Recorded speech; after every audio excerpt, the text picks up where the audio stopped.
আপনারা দেখছেন পশ্চিমবঙ্গের জনপ্রিয় নিউজ পোর্টাল চ্যানেল ভারত বিকাশ নিউজ এক্সপ্রেস। শিলিগুড়ি জুড়ে বিভিন্ন অনুষ্ঠানের মাধ্যমে আন্তর্জাতিক মাতৃভাষা দিবস উদযাপন হলো। সমগ্র শিলিগুড়ি শিল্পাঞ্চল জুড়ে বিভিন্ন অনুষ্ঠানের মাধ্যমে আন্তর্জাতিক মাতৃভাষা দিবসকে উদযাপিত করা হলো। বর্ণাঢ্য শোভাযাত্রা, শহীদ বেদিতে পুষ্প দিয়ে শ্রদ্ধাঞ্জলি নিবেদন করা হলো। শিলিগুড়ি জুড়ে চলছে আন্তর্জাতিক মাতৃভাষা দিবস। এই দিন সকালে শিলিগুড়ি পুর নিগমের পক্ষ থেকে আন্তর্জাতিক মাতৃভাষা দিবস উদযাপন অনুষ্ঠানে ভাষা শহীদদের প্রতি বিনম্র শ্রদ্ধা জানানো হয়। পাশাপাশি বাঘাযতীন পার্ক থেকে শিলিগুড়ি কলেজের ছাত্রছাত্রীদের তরফ থেকে আন্তর্জাতিক মাতৃভাষা দিবসকে উপলক্ষ করে একটি শোভাযাত্রা বের করা হয়। প্রসঙ্গত, একলব্য স্কুলের তরফ থেকে আন্তর্জাতিক মাতৃভাষা দিবস উপলক্ষে এদিন বাঘাযতীন পার্কের শহীদ বেদিতে ফুল দিয়ে শ্রদ্ধাঞ্জলিও অর্পণ করা হয়। সংশ্লিষ্ট স্কুলের শিক্ষিকারা এবং সংশ্লিষ্ট স্কুলের ছাত্রছাত্রীরা শহীদ বেদিতে পুষ্প দিয়ে শ্রদ্ধা নিবেদন করে। শিলিগুড়ি থেকে নিজস্ব প্রতিনিধির রিপোর্ট। কোন স্কুল থেকে এসেছো?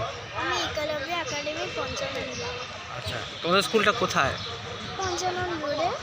আচ্ছা আচ্ছা, কেমন লাগছে আজকে এখানে এসে? খুবই ভালো লাগছে।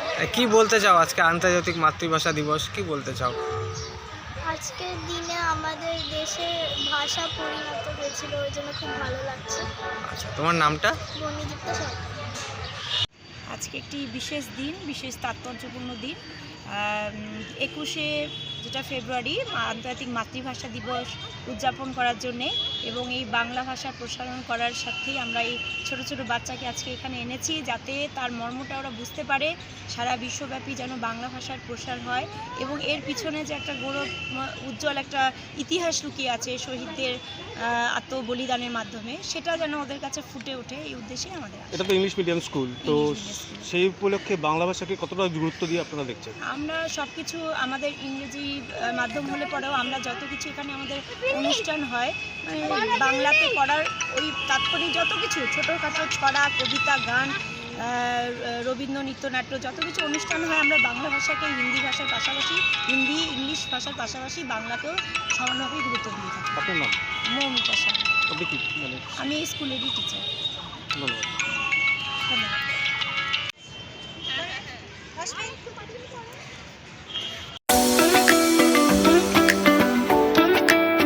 আপনারা কি পরিবার পরিজনদের নিয়ে ঘুরতে বেরিয়েছেন? রাস্তায় প্রচন্ড খিদে পেয়ে গেছে, কিন্তু কোথায় স্বাস্থ্যকর খাবার এবং ভালো পরিবেশে খাবার পাওয়া যায় সেটা জানেন না। তো চলে এসেছি আজকে সেই ঠিকানায়, খুশি রেস্টুরেন্ট, যেটা রয়েছে কুলটি শিল্পাঞ্চলের অন্তর্গত নিয়ামতপুর কুলতরা রোডের ওপরে, যেখানে আপনারা পেয়ে যাবেন ননভেজ থেকে শুরু করে ভেজ সমস্ত রকম খাবার এবং স্ন্যাক্স, লাঞ্চ, ডিনার সবকিছু অ্যাভেলেবেল রয়েছে। সাথে কিন্তু হোম ডেলিভারিও অ্যাভেলেবেল রয়েছে। আর এই খুশি রেস্টুরেন্টের ভেতরে রয়েছে এরকম সুন্দর একটা মনোরম পরিবেশ, যেখানে আপনারা জন্মদিন থেকে শুরু করে বিবাহ বার্ষিকীর মতো শুভ অনুষ্ঠান খুব সুন্দর করে কিন্তু সেলিব্রেটও করতে পারেন। নমস্কার, আমি পুলকেশ কাতাই। খুশি রেস্টুরেন্টের তরফ থেকে এই শিল্পাঞ্চলের সমস্ত মানুষকে জানাই অভিনন্দন, শুভেচ্ছা। আপনারা ভালো থাকুন, আপনাদের দিন ভালো কাটুক। আপনারা এখানে আসুন, খুশি রেস্টুরেন্টের বিভিন্ন রকমের খাবারের স্বাদ গ্রহণ করুন এবং আনন্দ উপভোগ করুন। আগামী মার্চ মাস পর্যন্ত 2000 টাকার কেনাকাটার উপরে আমরা 5% ডিসকাউন্ট অফার রেখেছি। আসুন, খাবারের স্বাদ গ্রহণ করুন এবং আনন্দ থাকুন। নমস্কার।